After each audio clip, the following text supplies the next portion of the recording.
Hey guys, and welcome back to Chatting Breeze. So, I needed to do a little backtracking, a little reversing. I would need the, what is it? You know when you input and it's like the screeching to a stop? That is exactly what I needed to do on my channel, because the last video I posted, I kind of got ahead of myself in regards to talking about branding and stuff like that, and I just touched upon it. That's something that I will go with you. I'm going to restart that one. That's something that I'm going to go further into with you. However, I was lying in bed thinking about some things, and you guys came into my head, and I thought, actually, what am I doing? Like, I've jumped so many steps that I need anyone who's thinking about starting their own brand to look into before they even start thinking about their brand and what it represents and all that kind of stuff. So I'm going to backtrack a little bit. I'm backpedaling, and I'm going to let you know the first steps and the mistakes that I've also made when thinking about a new idea, a new concept. So like I said, anyone who's new, this is purely about kind of coming up with a new idea. So for me, this is a t-shirt brand that I'm going to be launching. But for you, it might be an idea, I don't know, you've thought of a new way of printing a sticker on a label, or a new way for a bottle to be designed, which is more environmentally friendly, or whatever it is. Not for people who are looking just to print a design on a t-shirt or a slogan on a t-shirt type situation. So I will crack on. First thing, number uno, that everyone needs to think about and look into is patenting. Never know, patenting, patenting, anyway, you get the drift. This is something, when you come up with an idea, you want to look into.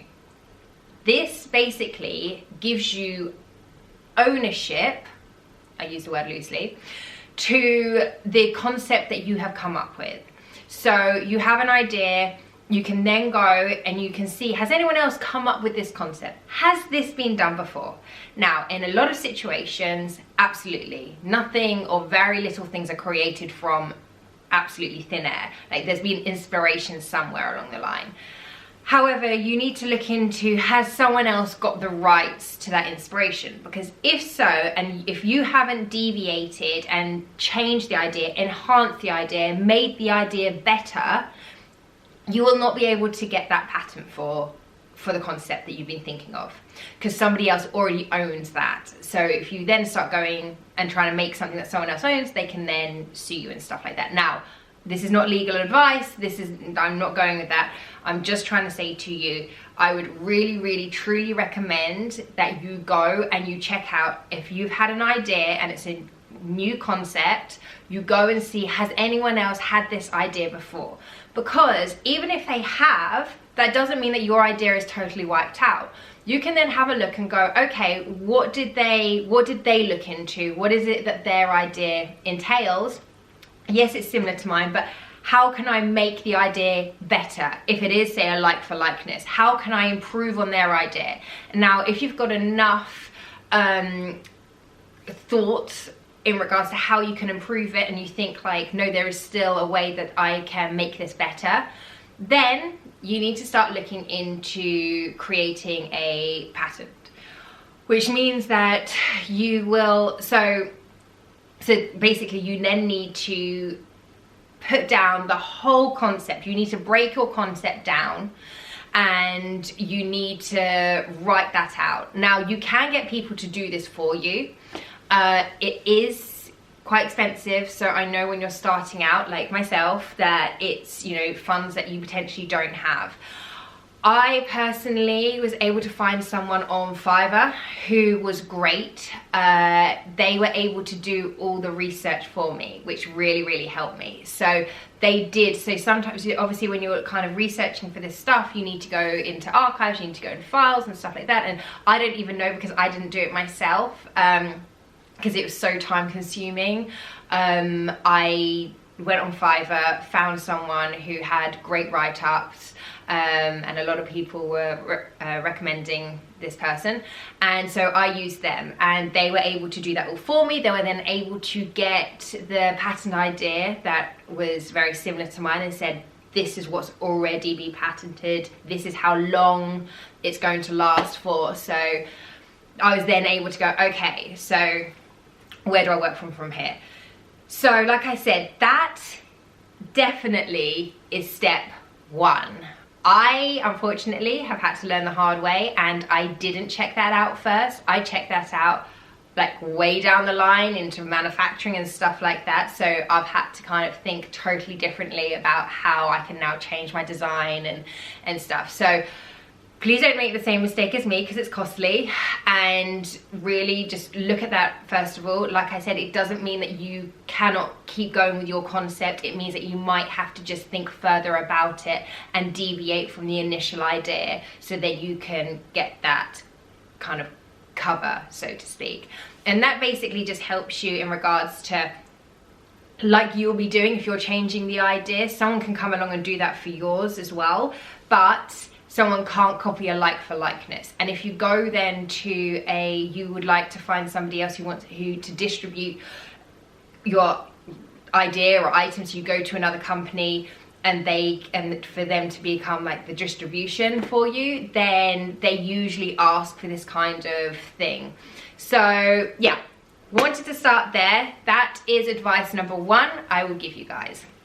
So advice number two, I have made notes, by the way, I'm a note maker, this is specifically for a new clothing kind of concept. So for instance, for instance, like if you're thinking of a new way of, I don't know, making a dress, we'll do that. Then, or you're thinking of you want to make some trousers, you want to make a top, or whatever it is. So again, relating back to myself, because that's most helpful. For a t-shirt, I then had to go and look at getting a tech pack done. Now, a tech pack is something that a manufacturer is going to require from you. And basically this gives them the guidelines and the understanding for exactly what you want and what you're requiring them to make. So it is literally almost like a step-by-step for them to say, okay, this is the idea, this is the concept, this is what it looks like, this is exactly how I need it to be made. So then they can make it. So within this tech pack, you will have your material. So break it down. When you have a look at any of your garments, you will see on the inner label, which I'm just going to try and show you on the jumper that I'm wearing, but I cut it out. Of course I did, because it was scratchy. So, but usually, as everyone knows, in the inside of your garments, have a look, whether it's your jeans, whether it's your t-shirts, whatever it is, you'll always have the inside, and it will tell you what the product is made from. So how much cotton, how much elastane, all those kind of things. Now, this is also what your tech pack needs to have. So it will have what your clothing is made of and the breakdown of how much of the threads or whatever, not the threads, but the amount that's in there. So as I said, whether it's, you know, 7% of something, 30% of another thing, whatever it is. It will then have the stitching, for instance. So what kind of stitching do you want? Do you want it to be, you know, wider apart? Do you want close stitching? It will have, I wrote this down, so sizing as well is a big thing. So you know when you normally go into a shop and you'll go to one shop and you'll have small, medium, large, just to make it easy, and then you go to another shop and it's small, medium, large, and you go, well, hold on a second, I'm a small here, I'm a medium here. Why is that? It's because each shop has decided what they deem small, medium, large to be. And that's exactly what you will have to do if you decide to have your own clothing of any sort. You will have to decide, okay, what are my measurements for a small? What are my measurements for a medium? What are my measurements for a large? So also bear that in mind. You know, you will have to think of who your target audience is. So if you're targeting plus size, or you're targeting petite, or obviously your sizing and the measurements are going to come up differently. So then you need to be able to have the measurements. So from the length to even, you know, from the shoulder of your garment here, how long that would be. If you're wearing, if it's a t-shirt, how long the arms will be, or if it's long sleeved, or absolutely everything. Another thing you'll need to think of is colors. So what colors you would want your item to be in initially. So if you're just going to be doing, like if I'm doing black and white, then my basic colors for my t-shirts initially. So you'll need to think about, okay, what color palette would I want to start with?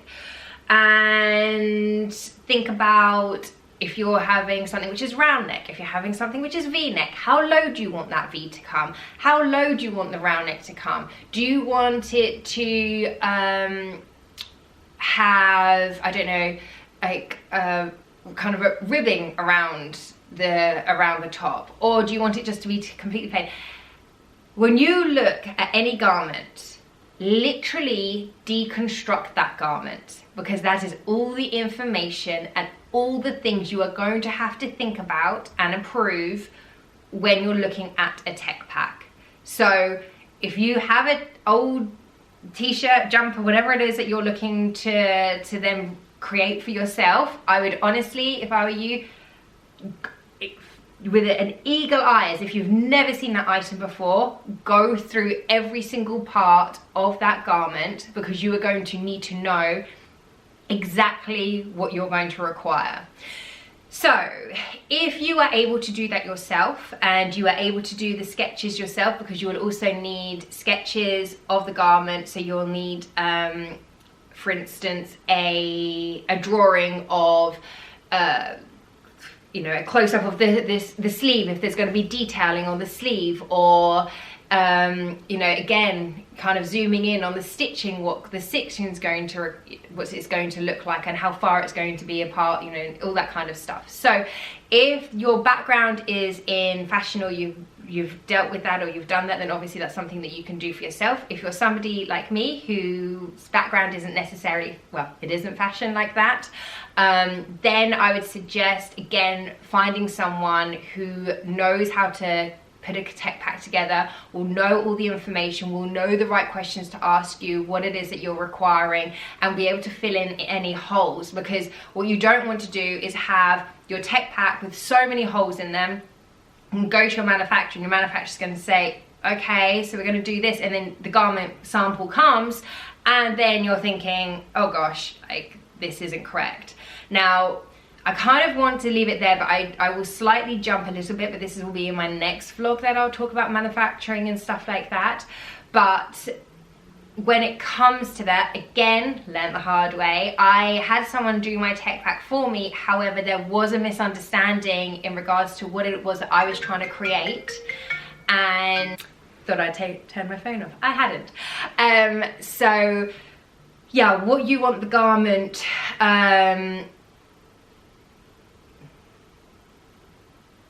sorry about that, my phone just went off, so I had to turn that off. So I'm just going to quickly get back to it. But as I said, I'm not going to jump to manufacturing just yet, but I do want to let you know that, for instance, in my situation, the person who was doing my tech pack didn't quite understand what it was that I was requiring, because I had nothing to show them which was similar to, because it was a new idea that I'd come up with. I say new idea, had been inspired obviously, but so then when it came to the manufacturing, I was lucky that the manufacturer that I decided to go with in the end, they were questioning things. And when they sent me my first sample, they normally, manufacturers kind of give you a certain amount of samples that they'll do before approval. So they're not going to continuously obviously send you sample after sample after sample, because it's time on their behalf as well. However, yeah, I was able to iron out the issues with the tech pack and stuff in my first sample, because I could see what had gone wrong and where the miscommunication was. So I would say, if you can find somebody who can put a tech pack together that you can have a conversation with, and you know, whether you speak the same language, and so it's an easy flow, it probably would make life slightly easier for you. If it's something that you can't say, basically, look at this, this is what I would like, but I would like it this way, this way, this way. If it's something which is going to be totally different and you can't verbalize that as easily to somebody, language barriers can sometimes be an issue. So they can be amazing at their job, don't get me wrong. The person who did my tech pack was great, but there was a language barrier issue. So I will leave you with these steps at the moment, because sometimes I found that it can be overwhelming and you're trying to soak up as much information as possible, that you need to be able to start from step 1 before you start thinking about step 5 and overloading yourself. So yeah, I hope this has been helpful for you, and have a good day. Bye.